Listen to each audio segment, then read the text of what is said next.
Welcome back to our channel Nivi Academy. I am Jyoti and your chemistry educator. Last class में हमने reaction mechanism वाला chapter start कर दिया था।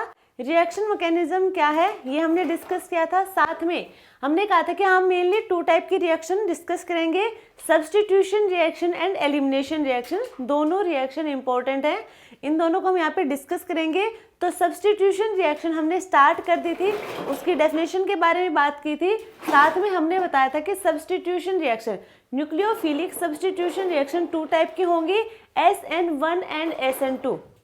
इन दोनों रिएक्शन के बारे में हमने बात कर ली थी, SN1 और SN2, इनके मैकेनिज्म के बारे में बात की थी, स्टीरियोकेमिस्ट्री भी चेक कर ली थी, साथ में पोटेंशियल एनर्जी डायग्राम भी हमने इनका शो किया था।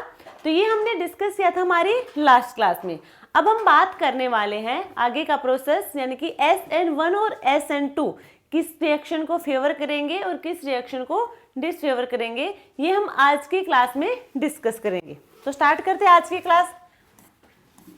देखो लास्ट क्लास में हमने क्या देखा था, एक रिएक्शन ली थी हमने CH3Cl, ये हमारे पास रिएक्टेंट था और हमें जो प्रोडक्ट मिला था वो हमारे पास था CH3OH। हम न्यूक्लियोफाइल भी लिख सकते हैं, ठीक है। ये हमने हमारे पास रिएक्शन थी, ये हमने लास्ट क्लास में भी देखी थी। यहाँ पे हमें तीन फैक्टर देखने को मिले थे। एक हमारे पास था CH3 क्या रिप्रेजेंट कर रहा था यहाँ पे, सबस्ट्रेट को। CH3 हमारे यहाँ पे है सबस्ट्रेट। बात करें यहाँ पे क्लोराइड हमारे यहाँ पे था आउटगोइंग ग्रुप। आउटगोइंग ग्रुप कहें या फिर कहें इसे लीविंग ग्रुप, ठीक है यहाँ तक। और ये हमारा क्या था, OH हाइड्रोक्सिल ग्रुप है, ये था इनकमिंग ग्रुप या फिर कहें न्यूक्लियोफाइल। इनकमिंग ग्रुप है या फिर कहें न्यूक्लियोफाइल। तो यहाँ पे हमने तीन फैक्टर तो ये देखे थे, एक तो था हमारा सबस्ट्रेट, दूसरा हमारे पास लिविंग ग्रुप एंड थर्ड था हमारे पास है न्यूक्लियोफाइल। और एक हम बात करें, मान लीजिए यहाँ पे कोई हम रिएजेंट लेंगे, उनकी प्रेजेंस में रिएक्शन होगी, साथ में हम क्या लेते हैं, सोलवेंट भी लेते हैं। तो एक हम इफेक्ट देखेंगे यहाँ पे सोलवेंट का। तो हम यहाँ पे 4 टाइप के इफेक्ट के बारे में डिस्कस करने वाले हैं। एक तो हम effect of substrate, second effect of leaving group, effect of a nucleophile and effect of a solvent, ठीक है। ये हम डिस्कस करने वाले हैं आज की क्लास में कि इनका SN1 और SN2 रिएक्शन पे क्या इफेक्ट होगा। क्या ये SN1 या SN2 रिएक्शन को फेवर करेंगे या फिर डिसफेवर करेंगे, ये हम एक एक करके अब डिस्कस करने वाले हैं। तो सबसे पहले हम बात करेंगे इफेक्ट ऑफ सबस्ट्रेट। सबसे पहले हम बात करेंगे इफेक्ट ऑफ सबस्ट्रेट। तो रिएक्शन में हमने बता दिया कि सबस्ट्रेट कौन था। अब उसके इफेक्ट के बारे में बात करेंगे। तो देखो सबस्ट्रेट, यहाँ पे सबस्ट्रेट के 2 इफेक्ट जो हम हमारी जनरल ऑर्गेनिक केमिस्ट्री वाले चैप्टर में डिस्कस कर चुके हैं, electronic effect and steric effect. Electronic effect and steric effect, ठीक है, ये 2 इफेक्ट होंगे। अब हम बात करें यदि इलेक्ट्रॉनिक इफेक्ट के बारे में, पहले हम इलेक्ट्रॉनिक इफेक्ट के बारे में बात करेंगे। तो इलेक्ट्रॉनिक इफेक्ट यानी कि इलेक्ट्रॉनिक फैक्टर था हमारा, उसमें हमने जितने भी इफेक्ट थे, inductive effect, hyper conjugation, resonance, mesomeric, ये सारे इफेक्ट हमने इलेक्ट्रॉनिक इफेक्ट में डिस्कस किए थे GOC वाले चैप्टर में। अब हम बात करने वाले हैं यहाँ पे, सबसे पहले यहाँ पे हम बात कर रहे हैं effect of A substrate. Effect of substrate में भी हम बात करें इलेक्ट्रॉनिक इफेक्ट, और इलेक्ट्रॉनिक इफेक्ट में हमने कौन कौन से इफेक्ट देखे थे, inductive effect, electromeric effect, hyper conjugation, resonance, mesomeric conjugation, ये सारे इफेक्ट हमने इलेक्ट्रॉनिक इफेक्ट में डिस्कस किए थे। अब हम बात करने वाले हैं इसमें ब्रांचिंग एट अल्फा कार्बन। सबसे पहले हम इस पे बात करेंगे इलेक्ट्रॉनिक इफेक्ट में ब्रांचिंग एट अल्फा कार्बन। तो सबसे पहले हम बात करेंगे अल्फा कार्बन क्या है। अल्फा कार्बन वो कार्बन होगा जिस पर लिविंग ग्रुप लगा होगा, जिस कार्बन पर लिविंग ग्रुप लगा होगा वो होगा हमारे पास है अल्फा कार्बन। तो अब सबसे पहले हम देखेंगे कि ब्रांचिंग एट अल्फा कार्बन, यदि अल्फा कार्बन पर ब्रांचिंग होगा तो वहां पे SN1 और SN2 रिएक्शन में किसको फेवर करेंगे फिर किसको नहीं करेंगे। तो सबसे पहले हम बात करेंगे SN1 के बारे में। तो हमने बताया था यदि हम SN1 की बात करें, रेट ऑफ SN1 ये डायरेक्टली प्रोपोर्शनल होगा stability of carbocation. Stability of carbocation, जो कार्बोकैटायन की स्टेबिलिटी का ऑर्डर होगा वही हमारा रेट ऑफ SN1 का ऑर्डर रहेगा। अब यहाँ पे हम एग्जांपल से देखेंगे। देखो ये हमारे पास एक मॉलिक्यूल है CH3X। X क्या है? लीविंग ग्रुप है। यहाँ पे X होगा, यहाँ पे लीविंग ग्रुप, और जिस कार्बन पर लीविंग ग्रुप लगा होगा वो कार्बन होगा अल्फा। ठीक है, और अल्फा पे हमें क्या करनी है? ब्रांचिंग देखनी है। अब यहाँ पे तो कोई ब्रांचिंग नहीं है। अब यहाँ पे एक मिथाइल ग्रुप हमने यहाँ पे लगा दिया सेकेंड मॉलिक्यूल में, नेक्स्ट में हमने एक और मिथाइल लगा दिया यहाँ पे,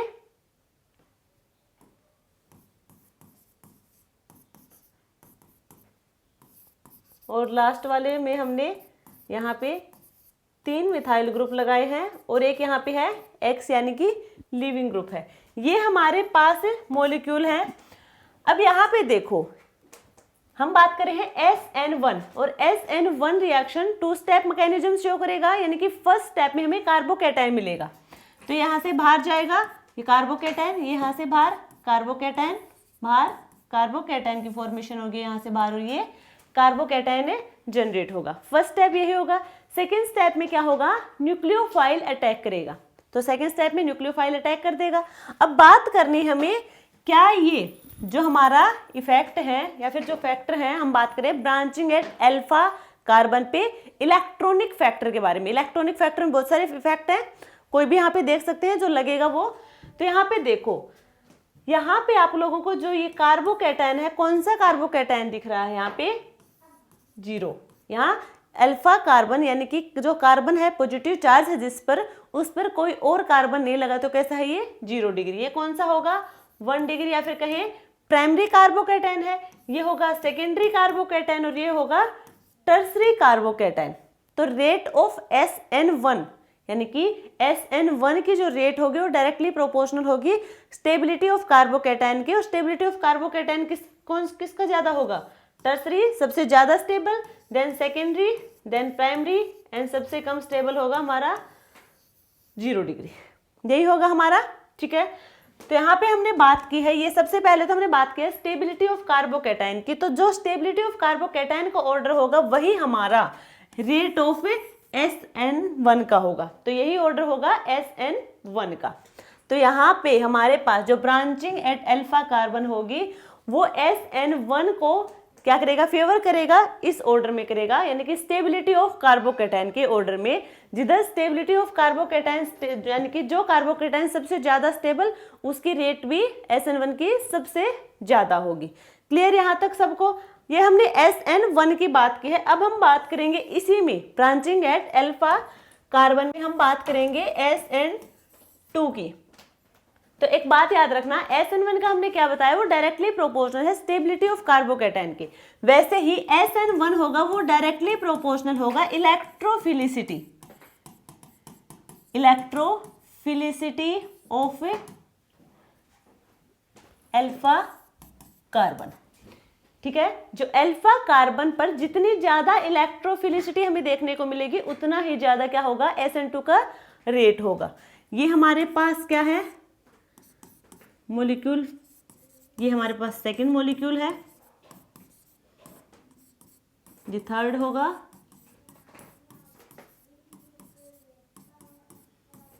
ये होगा फोर्थ। ठीक है, ये हमारे पास मॉलिक्यूल है और हमें बताना है यहाँ पे SN2। SN2 में क्या होगा? वो सिंगल स्टेप मैकेनिज्म शो करेगा, उसमें कोई इंटरमीडिएट की फॉर्मेशन ना होके ट्रांजिशन स्टेट की फॉर्मेशन होगी। अब ट्रांजिशन स्टेट की फॉर्मेशन होगी कैसे? यहाँ पे क्या होगा? न्यूक्लियोफाइल अटैक करेगा। न्यूक्लियोफाइल यहाँ पे अटैक करेगा तो यहाँ पे हमें मिलेगा ये हाइड्रोजन, हाइड्रोजन, हाइड्रोजन। इधर कार्बन और लिविंग ग्रुप के बीच का बॉन्ड ब्रेक होना स्टार्ट करेगा और इधर न्यूक्लियोफाइल और कार्बन के बीच में बॉन्ड की फॉर्मेशन होनी स्टार्ट होगी, यही होता है ट्रांजिशन स्टेट की फॉर्मेशन होगी। अब यहाँ पे देखो न्यूक्लियोफाइल अटैक कहाँ करेगा, न्यूक्लियोफाइल के पास होंगे लोन पेयर प्रेजेंट। अब वो वहीं जाएंगे जहां उसके पास है या तो वैकेंट ऑर्बिटल प्रेजेंट हो या फिर वहां पे इलेक्ट्रोफिलिसिटी ज्यादा से ज्यादा हो। जितनी ज्यादा इलेक्ट्रोफिलिसिटी वहां पे देखने को मिलेगी उतना ही अच्छे से न्यूक्लियोफाइल अपने इलेक्ट्रॉन वहां देगा। अब इन सारे मॉलिक्यूल में आपको इलेक्ट्रोफिलिसिटी ज्यादा कहाँ देखने को मिलेगी, अल्फा कार्बन पे। तो ये सारे अल्फा कार्बन है, अल्फा कार्बन वही जिसपे लिविंग ग्रुप लगा होगा। तो यहाँ पे देखो जो ये वाला अल्फा कार्बन है, ठीक है, यहाँ पे क्या होगा, इसके साथ लगे हैं एल्काइल ग्रुप, और वो भी कितने, 3 एल्काइल ग्रुप यहाँ पे लगे हैं। और हमें पता है एल्काइल ग्रुप का नेचर कैसा होता है, प्लस इफेक्ट शो करेगा, इलेक्ट्रॉन डोनेट करेगा, ये होता है इलेक्ट्रॉन डोनेटिंग नेचर के, यानी कि जो अल्फा कार्बन है इसे इलेक्ट्रॉन मिल रहे हैं, यानी कि यहाँ पे इलेक्ट्रोफिलिसिटी डिक्रीज हो रही है। इलेक्ट्रोफिलिसिटी क्या होगी, डिक्रीज होगी।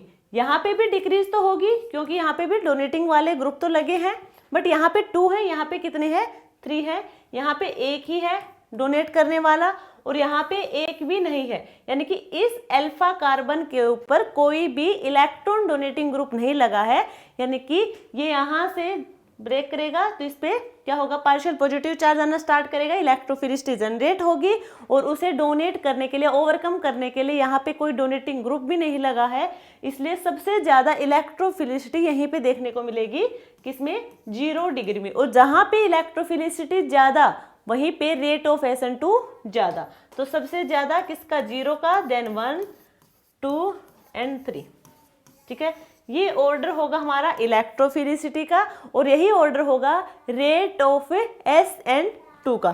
तो हमने अभी क्या देखा, ब्रांचिंग देखी है एट अल्फा कार्बन पे। यदि अल्फा कार्बन पे ब्रांचिंग प्रेजेंट हो तो यदि वहां पे SN1 और SN2 की बात करेंगे तो SN1 तो डिपेंड करता है स्टेबिलिटी ऑफ कार्बोकैटायन पे, तो ब्रांचिंग पे डिपेंड करे, जितनी ज्यादा ब्रांचिंग होगी, जितने ज्यादा डोनेटिंग ग्रुप होंगे वो उतने ही ज्यादा कार्बोकैटायन स्टेबल होगा। हमने डोनेटिंग ग्रुप की बात की है, विड्रॉ की बात नहीं की। तो जितने ज्यादा इलेक्ट्रॉन डोनेटिंग ग्रुप होंगे उतने ही ज्यादा वहां पे क्या होगी, कार्बोकैटायन स्टेबल होगा, उतनी ही ज्यादा SN1 की रेट होगी। और SN2 में क्या है, वो इलेक्ट्रोफिलिसिटी पे डिपेंड करेगा, तो जहां पे इलेक्ट्रोफिलिसिटी सबसे ज्यादा वहां पे SN2 की रेट सबसे ज्यादा होगी। तो ये हमने इलेक्ट्रॉनिक इफेक्ट में ब्रांचिंग देखी है अल्फा कार्बन पे, ठीक है। अब हम बात करने वाले हैं ब्रांचिंग एट बीटा कार्बन पे। अभी हमने अल्फा पे देखा है, अब हम बात करेंगे branching at beta carbon. Branching at beta carbon, beta carbon कौन सा होगा, देखो जिस कार्बन पर लिविंग ग्रुप लगा है वो अल्फा कार्बन, और अल्फा कार्बन से जो नेक्स्ट वाला कार्बन होगा वो होगा बीटा कार्बन। ये होगा हमारे पास है CH3CH2X। इस कार्बन पे क्या लगा है, लिविंग ग्रुप लगा है, ये अल्फा होगा, इससे नेक्स्ट वाला क्या होगा, बीटा होगा। और हम करवा रहे हैं बीटा पे ब्रांचिंग, बीटा पे हम ब्रांचिंग करवाएंगे तो यहाँ पे एक मिथाइल लगा दिया हमने, यहाँ पे CH2 CH2 और X, CH3C CH3H CH2X, ये हमने मॉलिक्यूल ले लिए हैं। ये क्या होगा, बीटा होगा। हमने यहाँ पे बीटा पे ब्रांचिंग करवाई है, ये अल्फा है। अब बीटा पे ब्रांचिंग करवाएंगे तो यहाँ पे अब क्या असर होगा इस पे, तो सबसे पहले हम SN1 की बात करें। यदि SN1 की बात करें तो SN1 में क्या होगा, 2 स्टेप मैकेनिज्म होगा, यानी कि फर्स्ट स्टेप में कार्बोकैटायन जनरेट होगा, ये यहाँ से जाएगा और अल्फा कार्बन ये क्या होगा, पॉजिटिव चार्ज होगा, यहाँ पे पॉजिटिव चार्ज, ये लिविंग ग्रुप यहाँ से बाहर और यहाँ पे पॉजिटिव चार्ज। तो यहाँ पे अब ये देखो कि जो न्यूक्लियोफाइल आएगा वो अटैक कहाँ करेगा, तो वो रिएक्शन ऑफ साइट कौन होगा यहाँ पे, तो साइट ऑफ रिएक्शन यहाँ पे होगा सिर्फ और सिर्फ अल्फा, साइट ऑफ रिएक्शन होगा अल्फा ना कि बीटा, अल्फा ही रहेगा, न्यूक्लियोफाइल अल्फा पे आके ही अटैक करेगा। हाँ वो हम रीअरेंजमेंट करवा देते हैं, वो एक अलग बात है, बट यहाँ पे हम ब्रांचिंग एट अल्फा पोजीशन पे देख रहे हैं कि SN1 का क्या इफेक्ट होगा, ठीक है। तो यहाँ पे हमने करवाया, यहाँ पे न्यूक्लियोफाइल होगा वो अटैक कहीं वहीं पे करेगा अल्फा पे। अब देखो यहाँ पे ये जो पॉजिटिव चार्ज है, ठीक है। इसे स्टेबलाइज करने के लिए इसके पास क्या लगा है, CH3 यानी कि मिथाइल ग्रुप लगा है जो डोनेटिंग ग्रुप होगा, ठीक है, प्लस आई इफेक्ट शो करेगा। और हमें पता है SN1 किस पे डिपेंड करेगा, स्टेबिलिटी ऑफ कार्बोकेटाइन पे, और इस कार्बोकेटाइन को स्टेबलाइज करने के लिए यहाँ पे इलेक्ट्रॉन डोनेटिंग ग्रुप लगा है। नेक्स्ट वाले में क्या होगा, यहाँ पे अब मिथाइल ग्रुप लगा है, ठीक है, सॉरी इथाइल, यहाँ पे मिथाइल था, यहाँ पे क्या है, इथाइल ग्रुप लगा है। अब इथाइल ग्रुप होगा वो और ज्यादा डोनेटिंग ग्रुप होगा, वो और अच्छे से इलेक्ट्रॉन डोनेट करेगा, तो यहाँ पे और अच्छे से क्या कर रहा है, इसे स्टेबलाइज कर रहा है कार्बोकेटाइन को। तो क्या हो, यहाँ पे भी देखो अल्फा कार्बन पे ब्रांचिंग हो रही थी, वहां पे भी हमारे जो टर्सरी वाला कार्बोकेटाइन था वो सबसे ज्यादा स्टेबल था। और अब हम बात करें यदि बीटा पोजीशन पे ब्रांचिंग करवा देंगे तो भी हमारा टर्सरी वाला कार्बोकेटाइन सबसे ज्यादा स्टेबल होगा, क्योंकि बीटा पोजीशन वाले भी क्या करेंगे, यदि इलेक्ट्रॉन डोनेटिंग ग्रुप लगे तो इलेक्ट्रॉन डोनेट करके कार्बोकेटाइन को स्टेबलाइज कर देंगे, ठीक है। तो चाहे वो अल्फा पे ब्रांचिंग हो चाहे वो बीटा पे ब्रांचिंग हो, हमारा ऑर्डर यही रहने वाला है। SN1 डिपेंड करेगा स्टेबिलिटी ऑफ कार्बोकेटाइन पे, SN2 डिपेंड करेगा इलेक्ट्रोफिलिसिटी पे। जितनी ज्यादा इलेक्ट्रोफिलिसिटी देखने को मिलेगी अल्फा कार्बन पे, उतना ही ज्यादा रेट होगा SN2 का। क्लियर यहाँ तक सबको? ऐसे हमारा SN2 पे होगा वही 0 1 2 3 प्राइमरी, सेकेंडरी और टर्सरी। अब हम बात करने वाले हैं नेक्स्ट फैक्टर, हमारे पास था स्टेरिक फैक्टर या फिर कहें स्टेरिक इफेक्ट। और ये इलेक्ट्रॉनिक इफेक्ट और स्टेरिक इफेक्ट हम किस पे देख रहे हैं, सबस्ट्रेट पे। सबस्ट्रेट यही तो था, ये क्या था हमारा सबस्ट्रेट, यानी कि अल्फा बीटा आगे जो भी है, यही वाला पोर्शन हमारे पास क्या था, सबस्ट्रेट। हम सबस्ट्रेट पे हमने अभी बात की है इलेक्ट्रॉनिक इफेक्ट की, और इलेक्ट्रॉनिक इफेक्ट में हमने branching at alpha and branching at beta position पे SN1 और SN2 का फैक्टर देखा है। अब हम बात करेंगे स्टेरिक फैक्टर की, उसी पे सबस्ट्रेट पे। देखो हमारे पास मॉलिक्यूल है CH3Cl, CH3CHCl, CH3CCH3HCl, ठीक है, ये हमारे पास है। यदि हम पहले बात करें SN1 की, पहले हम बात करेंगे SN1 पे स्टेरिक इफेक्ट के बारे में। तो SN1 तो डिपेंड करेगा स्टेबिलिटी ऑफ कार्बोकेटाइन पे, इसी पे डिपेंड करता है। अब यहाँ पे देखो, मान लीजिए यहां से गया और यहाँ पे आया पॉजिटिव चार्ज, ठीक है, यहाँ पे आया पॉजिटिव चार्ज और यहाँ पे आया पॉजिटिव चार्ज।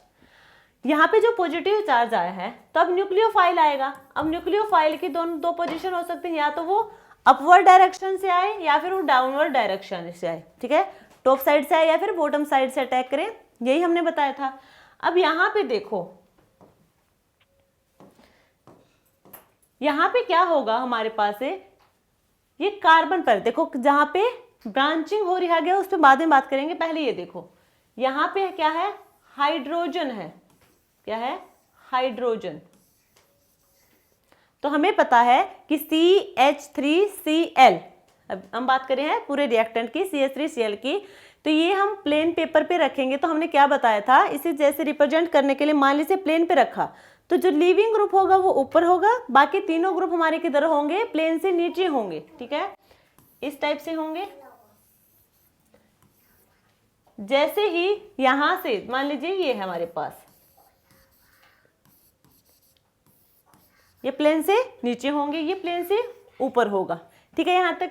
जैसे ही यहां से बाहर जाएगा, ये बाहर जाएगा तो ये ऊपर आने की कोशिश करेंगे, प्लेन पे आएंगे। पहले था ये sp3 हाइब्रिडाइज, जैसे ही लीविंग ग्रुप यहाँ से बाहर जाएगा हमें मिलेगा यहाँ पे कार्बोकेटाइन की फॉर्मेशन होगी,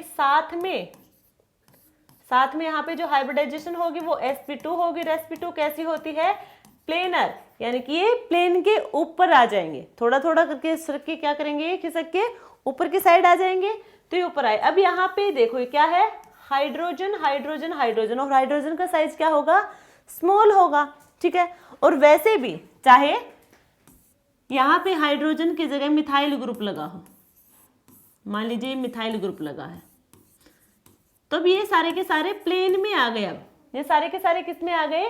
प्लेन में आ गए। अब इनमें रिपल्शन नहीं होगा क्योंकि डिस्टेंस भी दूर होगी इनकी, ठीक है, और ये प्लेन पे भी आ गए, तो अब इनमें रिपल्शन नहीं होगा। रिपल्शन नहीं होगा तो वही टर्सरी वाला सबसे ज्यादा stable, then secondary, then primary, ठीक है। स्टेरिक में भी यही होगा।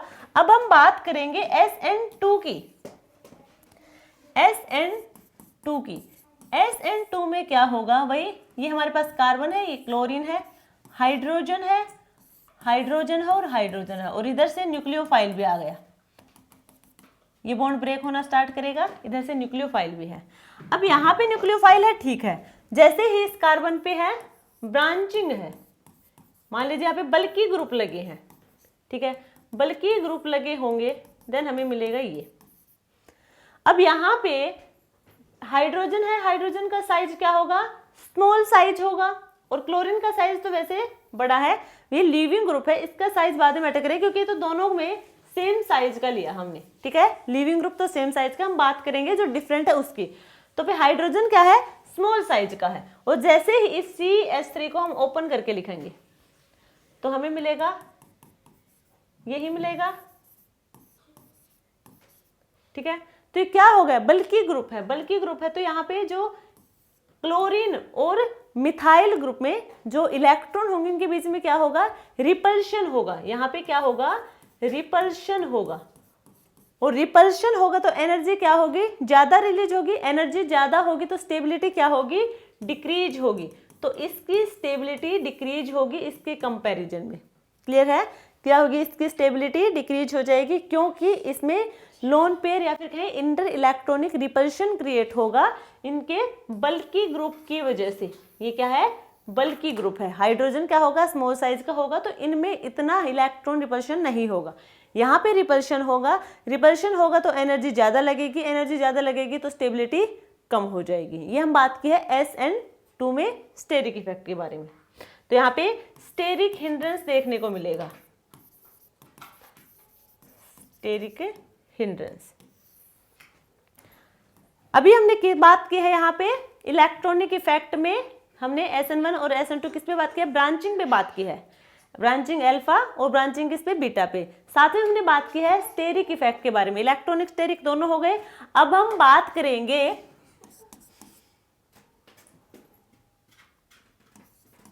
Unsaturation, unsaturation at alpha carbon.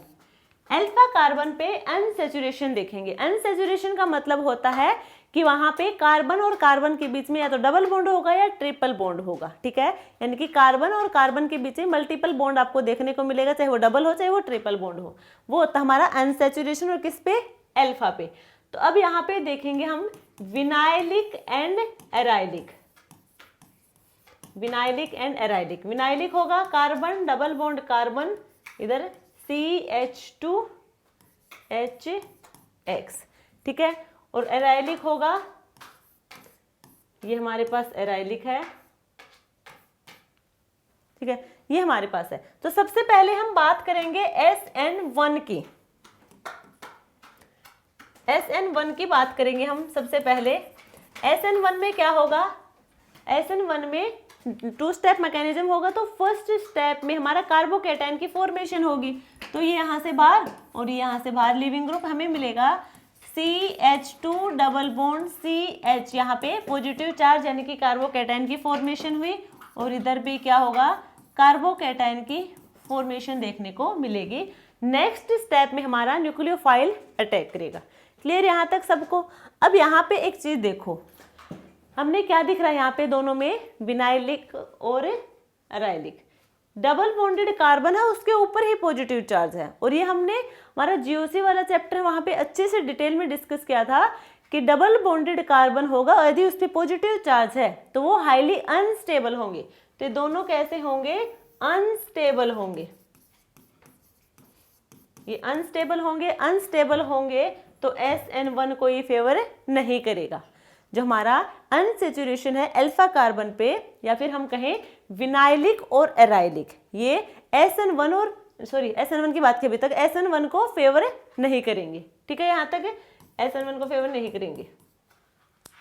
अब हम बात करेंगे SN2 की, CH2 double bond CHX। Next होगा हमारे पास है एराइलिक, ये है। अब यहाँ पे क्या होगा, न्यूक्लियोफाइल जो अटैक करेगा, हम बात करें अब SN2 की, विनाइलिक और एराइलिक में SN2 की बात करेंगे। तो देखो यहाँ पे, अब पहले यहाँ पे लिविंग ग्रुप नहीं जाएगा, न्यूक्लियोफाइल भी यहाँ पे आ जाएगा। तब न्यूक्लियोफाइल आएगा कहाँ पे, वो देखो। यहाँ पे देखो आप लोग, यहाँ पे आप लोगों को दिख रहा होगा, ये है sp2। कैसा है, sp2, और यहाँ भी क्या है, sp2 कार्बन है। और sp2 क्या होगा, प्लेनर होगा। sp2 क्या होगा, प्लेनर होगा। ठीक है, sp2 है यहाँ पे, और साथ में क्या करेगा ये, देखो प्लेनर है। अब प्लेनर क्या, यहाँ पे कोई न्यूक्लियोफाइल डायरेक्टली आ सकता है यहाँ पे अपने इलेक्ट्रॉन लेके, इसके पास पहले से भी इलेक्ट्रॉन है और ये अपने इलेक्ट्रॉन भी यहाँ लेके आएगा, तो ऐसा यहाँ पे पॉसिबल नहीं होगा। तो विनाइलिक और एराइलिक ये दोनों SN2 को भी डिसफेवर करेंगे, यानी कि SN1 और SN2 दोनों को ही डिसफेवर करेंगे, फेवर नहीं करेंगे। अब हम बात करने वाले हैं अनसेचुरेशन एट ए बीटा कार्बन, अनसेचुरेशन एट ए बीटा कार्बन। बीटा कार्बन यानी कि अल्फा से नेक्स्ट वाले कार्बन यानी कि बीटा कार्बन के साथ डबल बॉन्डेड हो, और वो होंगे allylic and benzylic, allylic and benzylic. CH2 double bond CH2X, ठीक है। और बेंजाइलिक में क्या होगा, ये हमारा बेंजीन होगा, इसके साथ होगा CH2X। तो पहले हम बात करेंगे SN1 के बारे में। SN1 के बारे में बात करेंगे तो यहाँ से बाहर ये पॉजिटिव चार्ज, ये इधर से बाहर, और ये पॉजिटिव चार्ज यहाँ पे जनरेट होगा। क्या ये पॉजिटिव चार्ज अब यहाँ पे स्टेबल है, देखो यहाँ पे कॉन्जुगेशन की वजह से क्या होगा, ये स्टेबल होगा। क्या होगा, ये स्टेबल होगा, और यहाँ भी कॉन्जुगेशन की वजह से क्या होगा, स्टेबल होगा। नेक्स्ट स्टेप में यहाँ पे न्यूक्लियोफाइल अटैक करवा सकता है, वो प्रोडक्ट की फॉर्मेशन दे देगा। क्लियर यहाँ पे, तो यानी कि एलाइलिक और बेंजाइलिक ये SN1 को फेवर करेंगे, ठीक है। यहाँ पे अब हम बात करेंगे SN2। SN2 ये हमारे पास है CH2 CH CH CHH X, और यहाँ पे होगा बेंजाइलिक, ये होगा benzylic.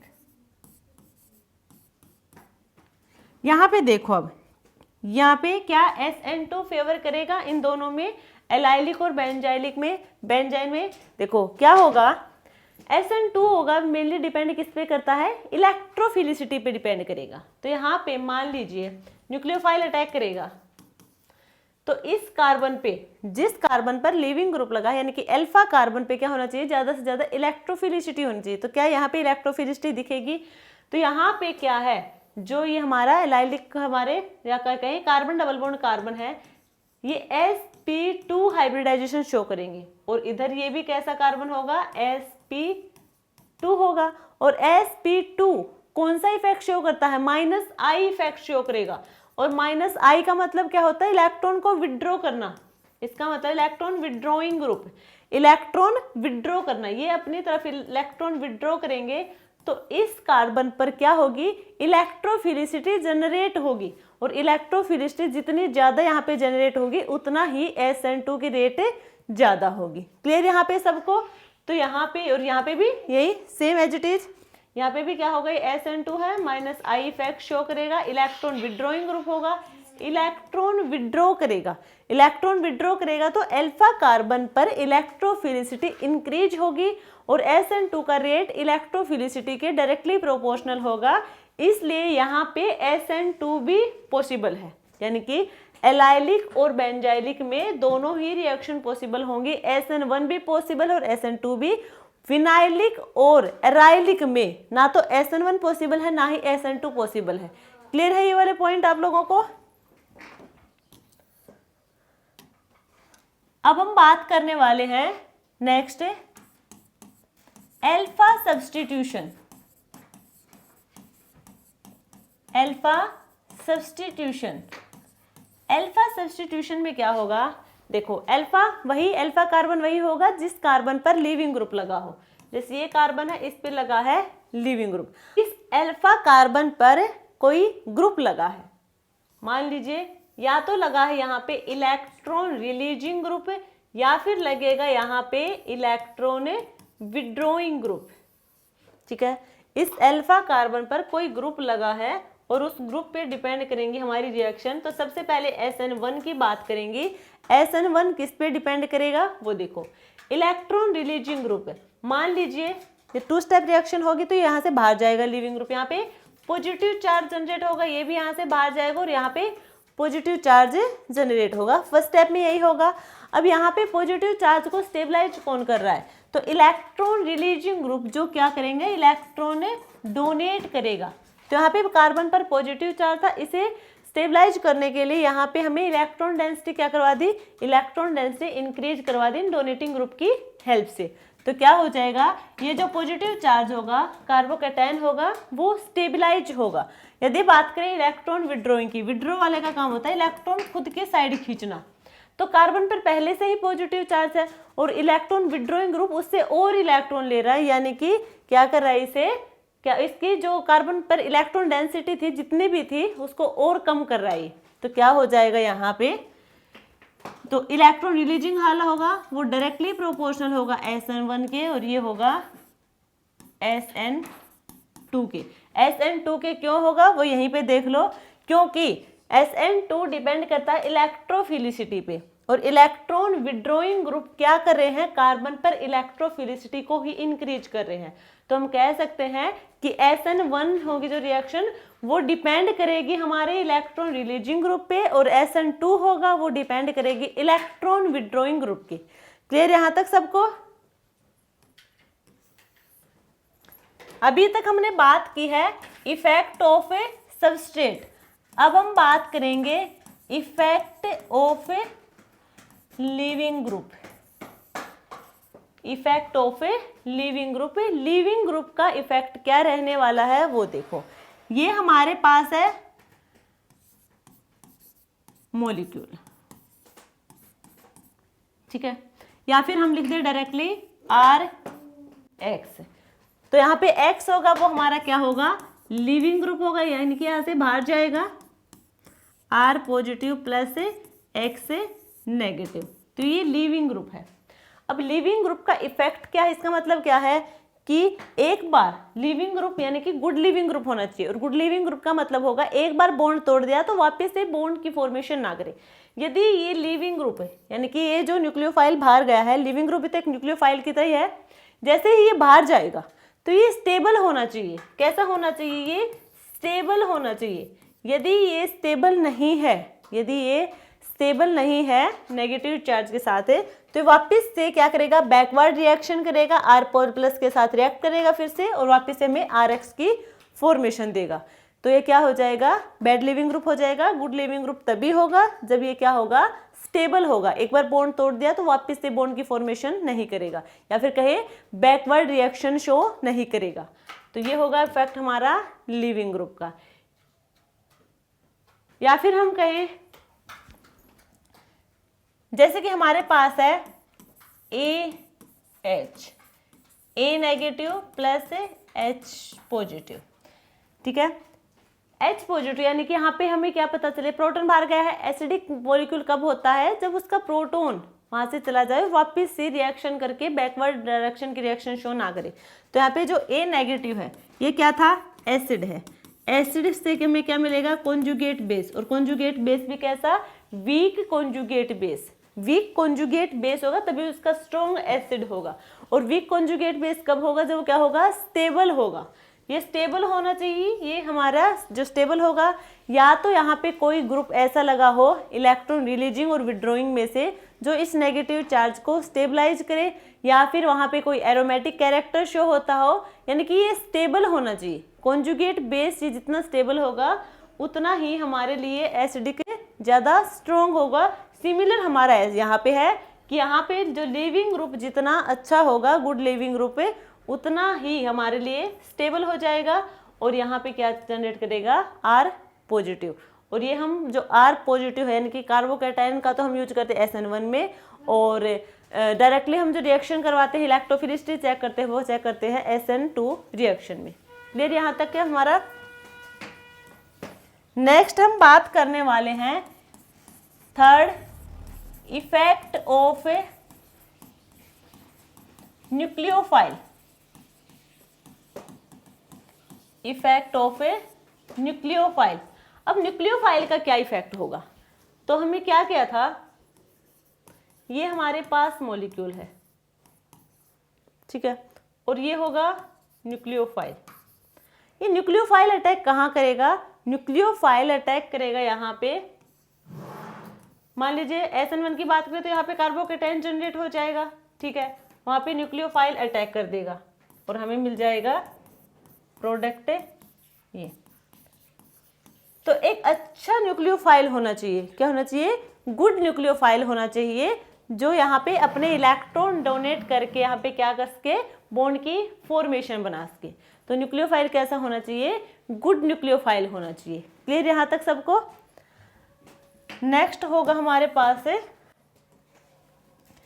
Effect of a solvent. Effect of a solvent. Solvent यहाँ पे कौन सा सोलवेंट है, वैसे तो हमें पता है कि सोलवेंट 2 टाइप के होंगे, polar solvent and non polar solvent. तो यहाँ पे हम नॉन पोलर सोलवेंट की बात नहीं कर रहे हैं, हम पोलर सोलवेंट की बात कर रहे हैं, क्योंकि यहाँ पे लिविंग ग्रुप बाहर जाएगा, जैसे कि RX है। अब यहाँ पे ये कैसा है, पोलर मॉलिक्यूल। नॉन पोलर कैसा होता है, या तो R के बीच में बॉन्ड होता है या फिर XX के बीच में बॉन्ड होता है, तो यहाँ पे कोई लिविंग ग्रुप नहीं होता, तो हम नॉन पोलर की बात नहीं करेंगे, हम बात करेंगे पोलर मॉलिक्यूल की। तो यहाँ पे सोलवेंट कौन सा, पोलर सोलवेंट। और पोलर सोलवेंट 2 टाइप के होंगे, एक होगा हमारे पास पोलर प्रोटिक और सेकंड होगा पोलर एप्रोटिक। वैसे ही ये हमने सोलवेंट वाला पूरा कॉन्सेप्ट हमारे GOC वाले चैप्टर में हमने डिटेल में डिस्कस कर रखा है, बट एक बार यहाँ पे हम देख लें कि यहाँ पे जो रिएक्शन होगी SN1 एंड SN2 में, उस पे सोलवेंट का क्या इफेक्ट होने वाला है। तो सबसे पहले हम बात करने वाले हैं SN1 की। SN1 की बात करेंगे और उसमें भी हम पहले बात करेंगे पोलर प्रोटिक सोलवेंट की। तो बात करें पोलर प्रोटिक, प्रोटिक यानी कि यहाँ पे क्या होगा, हाइड्रोजन प्रेजेंट होगा, वो मोर इलेक्ट्रोनेगेटिव एलिमेंट होगा, मतलब हाइड्रोजन मोर इलेक्ट्रोनेगेटिव एलिमेंट के साथ लगा होगा, तो हाइड्रोजन बॉन्डिंग शो करेगा। ये होंगे हमारे पास वाटर और एल्कोहल। तो यहाँ पे जो हाइड्रोजन है वो ऑक्सीजन के साथ लगे, और ऑक्सीजन कैसा है, मोर इलेक्ट्रोनेगेटिव एलिमेंट है, तो ये हमारा हाइड्रोजन बॉन्डिंग शो करेगा, ठीक है। अब यहाँ पे हम बात करें, मान लीजिए ये हमारे पास है RX कोई रिएक्टेंट है, ठीक है, और SN1 में क्या होता है, इंटरमीडिएट की फॉर्मेशन होती है, इंटरमीडिएट की फॉर्मेशन होती है, यहाँ पे क्या होगा, X और R के बीच का जो बॉन्ड होगा वो वीक बॉन्ड होगा, वो इजीली ब्रेक कर जाएगा, ठीक है। तो यहाँ पे X होगा हमारा मोर इलेक्ट्रोनेगेटिव होगा, इलेक्ट्रॉन को अपनी तरफ खींचेगा, तो यहाँ पे पार्शियल पॉजिटिव, और X क्या होगा, पार्शियल नेगेटिव होगा। क्लियर यहाँ तक सबको। अब यहाँ पे हम बात करने वाले हैं, देखो जो हमने मान लिया सोलवेंट, हमने यहाँ पे प्रोटिक सोलवेंट है, वाटर ले लिया, ठीक है। वाटर का क्या होगा, यही होगा स्ट्रक्चर, ऑक्सीजन पे क्या होगा, नेगेटिव, यहाँ पे क्या होगा, पार्शियल पॉजिटिव, यही होगा। अब यहाँ पे क्या होगा, ये है R पॉजिटिव, यानी कि जो हमारे SN1 है इसमें हमारे पास सबसे पहले तो कार्बोकैटायन की फॉर्मेशन होगी, सेकंड यहाँ पे क्या होगा, न्यूक्लियोफाइल अटैक करेगा, यही होगा। फर्स्ट स्टेप में कार्बोकैटायन, सेकंड स्टेप में न्यूक्लियोफाइल अटैक करेगा। तो यहाँ पे न्यूक्लियोफाइल अटैक करेगा, उससे पहले यहाँ पे क्या है, सोलवेंट, ठीक है। तो यहाँ पे हमारे पास है R पॉजिटिव प्लस में X नेगेटिव, तो कार्बोकैटायन की फॉर्मेशन हो गई। यहाँ पे कार्बोकैटायन और एनायन, यहाँ पे याद रखना, ये हमने क्लास जीओसी में बता भी रखा है, जो प्रोटिक सोलवेंट होगा उसमें कैटायन और एनायन दोनों ही सोलवेंट की फॉर्मेशन देंगे। तो पहले यहाँ पे कैटायन है, तो कैटायन किसके साथ देगा, नेगेटिव के साथ, ऑक्सीजन के साथ, यही होगा ना। ये जो यहाँ पे बॉन्ड की फॉर्मेशन हुई है ये है आयन डाइपोल इंटरेक्शन, ये होगा आयन डाइपोल इंटरेक्शन। इसकी वजह से ये बॉन्ड हमारा क्या होगा, स्टेबल होगा, ठीक है। अब हम बात करें यहाँ पे क्या है, लीविंग ग्रुप। तो कार्बोकैटायन तो स्टेबलाइज हो गया, यहाँ पे कार्बोकैटायन स्टेबलाइज हो गया हमारा आयन डाइपोल इंटरेक्शन की वजह से, और जो यहाँ पे लीविंग ग्रुप है वो लीविंग ग्रुप भी स्टेबलाइज होगा हमारे पास यहाँ किसके साथ है, हाइड्रोजन बॉन्डिंग शो करेगा इसके साथ, ठीक है। यहाँ पे होगी हाइड्रोजन बॉन्डिंग। क्लियर हुआ, क्या बताया हमने यहाँ पे कि यहाँ पे SN1 रिएक्शन है, SN1 रिएक्शन में 2 स्टेप रिएक्शन होगी। फर्स्ट स्टेप में कार्बोकैटायन की फॉर्मेशन होगी, सेकंड स्टेप में न्यूक्लियोफाइल की अटैक करवाएंगे। अब यहाँ पे कार्बोकैटायन की फॉर्मेशन हो, लिविंग ग्रुप बाहर गया, तो जैसे ही कार्बोकैटायन की फॉर्मेशन है तो स्टेबलाइज होना चाहिए, और वो कार्बोकैटायन स्टेबलाइज होगा यहाँ पे। मान लीजिए हमने वाटर मॉलिक्यूल लिया है, वाटर मॉलिक्यूल में क्या है, ऑक्सीजन है, ऑक्सीजन के साथ बॉन्डिंग करेगा, आयन डाइपोल इंटरेक्शन शो करेगा, स्टेबलाइज हो जाएगा कार्बोकैटायन। वैसे हमारा जो लिविंग ग्रुप है, लिविंग ग्रुप को स्टेबलाइज करने के लिए यहाँ पे हाइड्रोजन बॉन्डिंग बनेगी, हाइड्रोजन के साथ बॉन्ड शो करेगा, वो भी कैसा होगा, स्टेबलाइज हो जाएगा। तो हम कह सकते हैं कि जो पोलर प्रोटिक सोलवेंट होंगे वो SN1 रिएक्शन को क्या करेगा, फेवर करेगा। क्लियर यहाँ तक सबको, क्योंकि यहाँ पे दोनों स्टेप क्या हो रहे हैं, यहाँ पे स्टेबलाइज हो रहे हो, न्यूक्लियोफाइल का हम अटैक करवा सकते हैं इजीली। नेक्स्ट हमारे पास होगा पोलर एप्रोटिक सोलवेंट, और एप्रोटिक, अब यहाँ पे हाइड्रोजन प्रेजेंट नहीं होगा मोर इलेक्ट्रोनेगेटिव के साथ। यदि मोर इलेक्ट्रोनेगेटिव के साथ प्रेजेंट है तो फिर पोलर प्रोटिक है, अदरवाइज यदि वो मोर इलेक्ट्रोनेगेटिव एलिमेंट को छोड़कर बाकी किसी के साथ यदि प्रेजेंट है तो वो होगा पोलर प्रोटिक सोलवेंट, ठीक है। यहाँ पे कोई हाइड्रोजन बॉन्डिंग नहीं होगी। तो SN1 का तो हमने बता दिया कि SN1 फेवर करता है पोलर प्रोटिक को। अब यहाँ पे हम बात करें SN2 की, तो देखो SN2 क्या करेगा,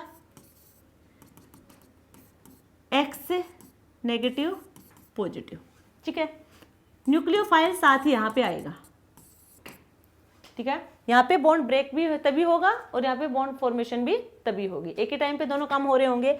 SN2 में यहाँ पे सिर्फ और सिर्फ कैटायन सोलवेंट देगा। पोलर एप्रोटिक में सिर्फ और सिर्फ जो कैटायन की फॉर्मेशन होगी वो कैटायन सोलवेट करवाएगा, एनायन यहाँ पे सोलवेट नहीं करवाएगा।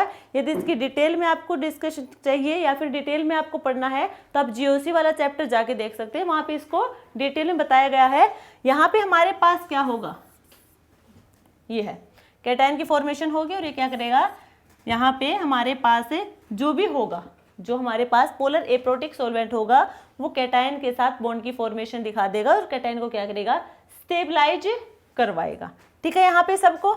अब हम बात करें कि SN2 पोलर एप्रोटिक सोलवेंट को तो फेवर करेगा, बट ये पोलर प्रोटिक सोलवेंट को फेवर करेगा या नहीं करेगा वो देखो। मान लीजिए हमारे पास ये है R और X, ठीक है, और यहाँ पे है वाटर या फिर कोई एल्कोहल है, ठीक है। यहाँ पे पॉजिटिव और नेगेटिव, तो पॉजिटिव को तो स्टेबलाइज करने के लिए यहाँ पे ठीक है क्या होगा, ये होगी हमारे पास से आयन डाइपोल इंटरेक्शन हो जाएगा, ठीक है। बट यहाँ पे क्या इसे नेगेटिव चार्ज वाले को स्टेबलाइज करने के लिए यहाँ पे हाइड्रोजन बॉन्डिंग होगी, बिल्कुल नहीं होगी। क्यों नहीं होगी, क्योंकि एक तो यहाँ पे स्टेरिक हिंड्रेंस क्रिएट होगा, दूसरा यहाँ पे क्या होगा, देखो यहाँ पे पॉजिटिव चार्ज, यहाँ पे क्या होगा, ये बॉन्ड टूटा नहीं, इसके पास इलेक्ट्रॉन है और जो हमारा वाटर मॉलिक्यूल है वो भी अपने इलेक्ट्रॉन यहाँ पे लेके जाएगा, तो इलेक्ट्रॉन के बीच में रिपल्शन भी क्रिएट होगा। तो हमारे पास जो पोलर प्रोटिक सॉल्वेंट है वो तो SN1 रिएक्शन को फेवर करेंगे, पोलर एप्रोटिक सॉल्वेंट होंगे वो SN2 रिएक्शन को फेवर करेंगे। ठीक है, इससे पहले हमने क्या देखा था, न्यूक्लियोफाइल के बारे में बात की थी। तो न्यूक्लियोफाइल में एक पॉइंट याद रखना, देखो न्यूक्लियोफाइल हमारे पास 2 टाइप के होंगे, एक तो होगा सॉफ्ट न्यूक्लियोफाइल और एक होगा हार्ड न्यूक्लियोफाइल। एक होगा सॉफ्ट न्यूक्लियोफाइल, एक होगा हार्ड न्यूक्लियोफाइल। सॉफ्ट न्यूक्लियोफाइल कहाँ अटैक करता है, वो करेगा सॉफ्ट इलेक्ट्रोफाइल पे, और हार्ड न्यूक्लियोफाइल अटैक करेगा हार्ड इलेक्ट्रोफाइल पे।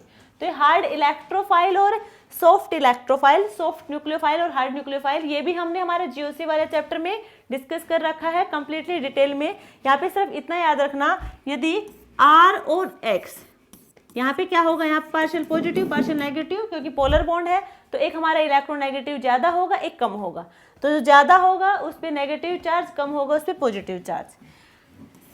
ये क्या होगा, हमें पता है कि जब SN1 की बात करेंगे, हम SN1 की बात करेंगे तो SN1 में क्या होता है, यहां से लीविंग ग्रुप बाहर जाएगा, लीविंग ग्रुप बाहर जाएगा तो R positive plus X negative, यही जनरेट होता है। और SN2 की भी यहीं पे हम बात कर ले, SN2 में क्या होगा, R और X, यहाँ पे न्यूक्लियोफाइल साथ साथ अटैक करता है, क्लियर यहाँ पे सबको। तो इधर से न्यूक्लियोफाइल है और इधर से X हमारा लिविंग ग्रुप लगा है, तो यहाँ पे कंप्लीटली चार्ज नहीं होगा, पार्शियल पॉजिटिव और पार्शियल नेगेटिव चार्ज होगा। तो ये याद रखना, यहाँ पे यदि कंप्लीटली चार्ज है तो वो होगा हमारा हार्ड इलेक्ट्रोफाइल, ये होगा हमारा हार्ड इलेक्ट्रोफाइल। हार्ड इलेक्ट्रोफाइल है, इसका मतलब यहाँ पे हार्ड न्यूक्लियोफाइल अटैक करेगा। कैसा न्यूक्लियोफाइल है, हार्ड न्यूक्लियोफाइल। और ये कहाँ पे है हार्ड न्यूक्लियोफाइल, इस R पॉजिटिव पे, क्योंकि ये हार्ड इलेक्ट्रोफाइल है। और ये कहाँ पे इसकी फॉर्मेशन हुई है, SN1 रिएक्शन में, SN1 रिएक्शन में कंप्लीटली पॉजिटिव चार्ज आएगा यहाँ पे। तो ये होगा SN1 कह सकते हैं हम, किस पे डिपेंड करेगा, किसको फेवर करेगा, हार्ड न्यूक्लियोफाइल को।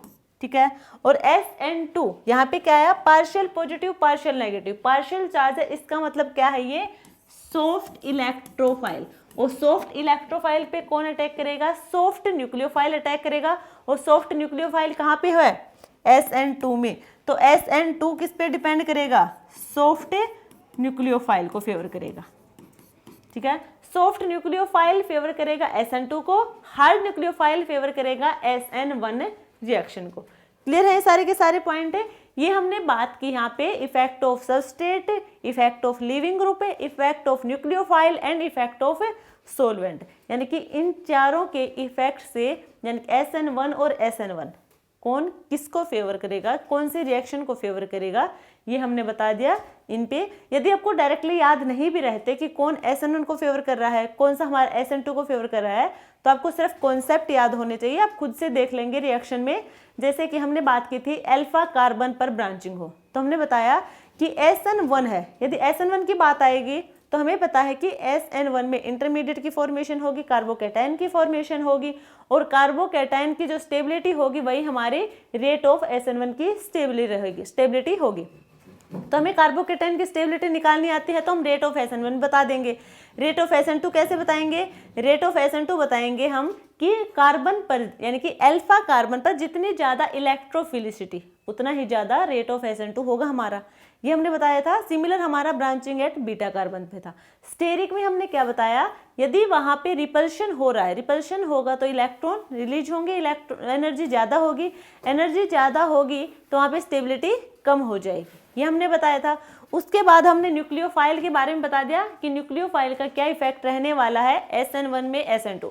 तो आपको सिर्फ ये याद रखना कि SN1 2 स्टेप मैकेनिज्म है, तो फर्स्ट स्टेप में कार्बोकैटायन की फॉर्मेशन होगी, कार्बोकैटायन बना के देखना, उसके बाद आपको पता चलेगा कि कौन सा हमारा रिएक्शन स्टेबल रहने वाली है और कौन सी नहीं होगी। ठीक है, और कौन सा इफेक्ट यहाँ पे लगेगा और कौन सा इफेक्ट नहीं लगेगा।